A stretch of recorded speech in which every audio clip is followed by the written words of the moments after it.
Good morning, Prof. McNamara, and thank you for joining us today. I'd like to chat about the Progress Women in Surgery Fellowship.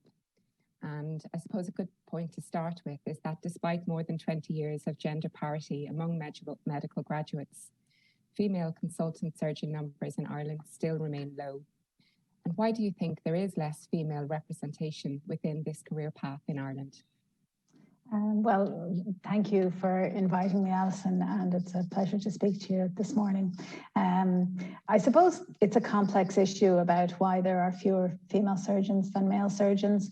I think if we look at sort of the entry to the profession, we know that for more than 3 decades now, there have been 50% medical graduates who are women. So it is a bit unexpected, really, that there would be so few women in surgery until recently. And when we looked at the factors that were contributing to that, I suppose one factor was that female medical students were inclined to not even express an interest in surgery. And we think that was because they were seeing, very little representation from women. When we developed the Progress group at the invitation of the president of RCSI to look into this issue, I was very surprised to hear from our medical student representatives that some of the medical students that they surveyed had never met a female surgeon, even though they were already in an Irish medical school. I must say I found that shocking. And so it's not surprising that people perhaps wouldn't visualize themselves in that sort of role if they aren't meeting women as part of their training.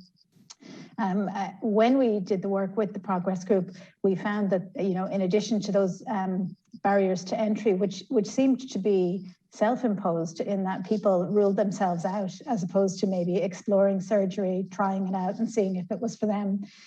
We also found that there were some issues moving through the pipeline in surgery. Training was very long, it's onerous, and it's competitive. And at the exit point, obviously, of a consultant interview, that's a competitive process too. So we found that there were some things that we could improve at each step along the way. Excellent. Thank you for giving me those insights.